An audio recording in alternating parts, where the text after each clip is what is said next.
আচ্ছা, যশোর জেলার ৬টি সংসদীয় আসনে আমাদের দাখিলকৃত যে মনোনয়নপত্র ছিল আমরা পেয়েছিলাম, সেগুলি আমরা যাচাই বাছাই সম্পন্ন করেছি।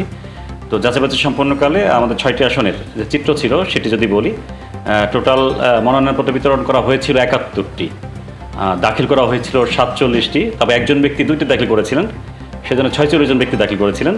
আর সেখানে বৈধ প্রার্থীদের মনোনয়নপত্র হয়েছে ২৭টি এবং বাতিল করা হয়েছে ১৯টি মনোনয়নপত্র।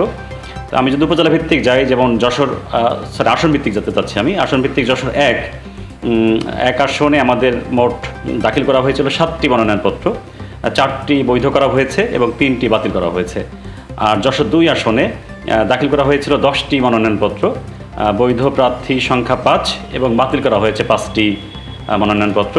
যশোর 3-এ মোট দাখিল করা হয়েছিল 6টি মনোনয়নপত্র, বৈধ 5টি এবং বাতিল করা হয়েছে 1টি। আর যশোর 4 আসনে দাখিল করা হয়েছিল 10টি মনোনয়নপত্র, এখানে বৈধ প্রার্থীর সংখ্যা 6টি এবং বাতিল করা হয়েছে 4টি মনোনয়নপত্র। আর যশোর 5 আসনের চিত্র হচ্ছে 8টি মনোনয়নপত্র দাখিল করা হয়েছিল, সেখানে বৈধ পাওয়া গিয়েছে 4টি এবং বাতিল করা হয়েছে 4টি মনোনয়নপত্র। এবং সবশেষ যশোর 6 আসনে 5টি মনোনয়নপত্র দাখিল করা হয়েছিল, 3টি বৈধ মনোনয়নপত্র গণ্য করা হয়েছে এবং 2টি বাতিল করা হয়েছে। সব মিলিয়ে আমাদের যশোর জেলায় 46টি দাখিল করা হয়েছিল মনোনয়নপত্র, 27টি মনোনয়নপত্র বৈধ পাওয়া গিয়েছে এবং 19টি বাতিল করা হয়েছে। হলফনামে অসঙ্গতিটা কি, আমাদের যখন যাচাই বাছাই হয়েছিল প্রত্যেকটি আসন ভিত্তিক আপনারা জানেন যে প্রতিদিন 2টি করে আসনে আমাদের বাছাই করা হয়েছিল। বাছাইকালে আমাদের যে সার্বত্তাহীন ত্রুটি যেটা বলে থাকে আইনের আলোকে বা পরিবর্তন মোতাবেক, যেটা আমাদের ক্ষমতা ছিল আইন অনুসারে, সেটা তাৎক্ষণিক যেগুলি সমাধানযোগ্য সেগুলো আমরা সমাধান করেছি, আর যেগুলি বড় ত্রুটি পাওয়া গেছে সেগুলি বাতিল হিসেবে গণ্য হয়েছে।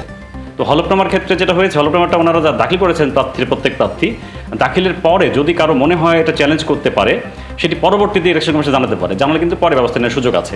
আমাদের কাছে যেটা হয়েছে, দাখিল করার পরে কোনো অসঙ্গতি থাকলে তাৎক্ষণিক আমরা যেটি সমাধানযোগ্য সেটি করেছি, আর যেটি করার মতো না সেটি আমরা বাতিল করা হয়েছে। আর এরপরে যদি কারো কোনো আপত্তি থাকে হলফনামা দাখিলের ক্ষেত্রে, যে মামলার তথ্য বা কোনো কিছু গোপন করা হয়েছে, সম্পত্তি তথ্য, এইগুলি কিন্তু পরবর্তীতে কেউ চাইলে নির্বাচন কমিশনে আবেদন করতে পারেন এবং নির্বাচন কমিশন পরবর্তীতে কিন্তু বাতিল করতে পারেন, তাদের প্রার্থীদের অন্য ব্যবস্থা নিতে পারেন। সেটা আমাদের আসলে এইখানে যাচাই বাছাই করার সুযোগ ছিল না, যতটুকু ছিল ততটুকু আমরা করেছি।